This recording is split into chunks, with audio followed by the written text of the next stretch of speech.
Happy birthday ஆஞ்சநேயரப்பா. நீங்களும் அதை பின்பற்று. ஓ அது இளம் பிள்ளைகள். வணக்கம் மக்களே. இப்போ நாங்கள் எங்கே நிற்கிறோம்னு சொல்லி பார்த்தா கேகேஎஸ் ரோட்டில் இருக்கிற ஒரு மிகப்பெரிய ஒரு ஆஞ்சநேயர் சிலைக்கு முன்னுக்கு தான் நிற்கிறோம்.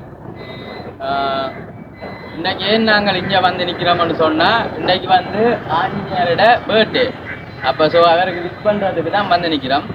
அப்போ ஹாப்பி பர்த்டே ஆஞ்சநேயரப்பா.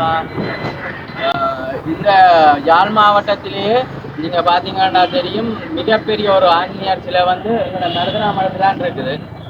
நீங்கள் இப்போ ஏன்னா பின்னுக்கு பார்த்தீங்கன்னாலே தெரியும், ஆஞ்சநேயருடைய பாதம் தான் தெரியும். அப்போ அவ்வளோ பெரிய ஒரு சிலையை வந்து இவங்கள் நிர்மாணித்து வச்சிருக்கிறாங்க. அதே ஒரு காட்டும்.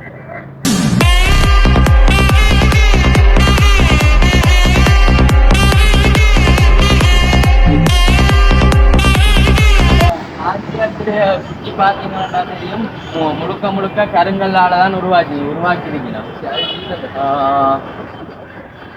இதுலேயே வந்து போட்டிருக்கணும் வந்து எத்தனை அடின்னு சொல்லி போட்டுங்க, 75 அடி உயரத்தில் வந்து வடிவமைச்சிருக்கு இந்த ஆஞ்சநேயர் சிலை.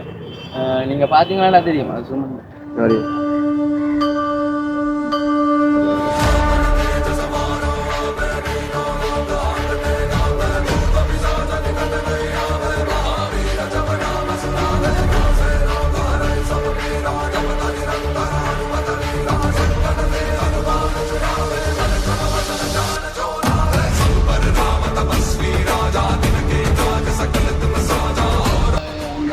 ஒரு ஐயாறால் வரார், அவரை நாங்கள் கேட்போம் இன்னைக்கு என்ன மாதிரி ஆஞ்சநேயா கோயில் சிறப்பு.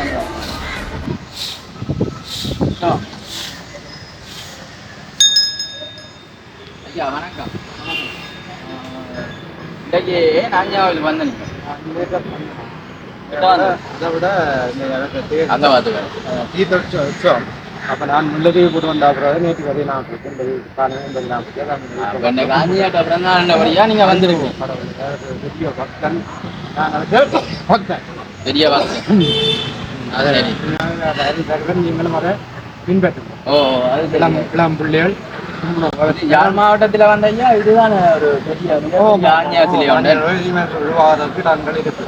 நாங்கள் இருக்கு இனியும் உருவாக்கி 25 அடி அதுல போட்டிருக்கு 75 அடி உயரம்னு சொல்லி ஐயா சொல்றேன். அது 75 அடி உயரம் சொல்லி இளம் பிள்ளைகள் தெய்வத்தை நம்பிக்கை இருக்காது. ஆனால் நம்பும் பின்னுக்கு கண்கட்டாப்புல தூக்கி திறந்து.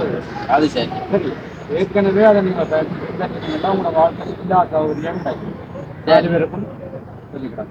சரி ஐயா வணக்கம். நன்றி நன்றி. சரி சரி சரி.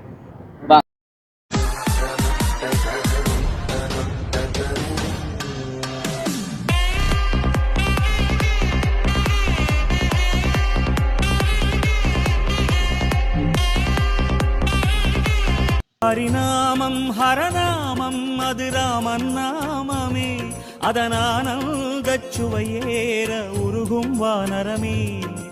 அல்லல் நீக்கும் நாமம் சொல்வாய் அமைதி உள்ளில் ஊரும்.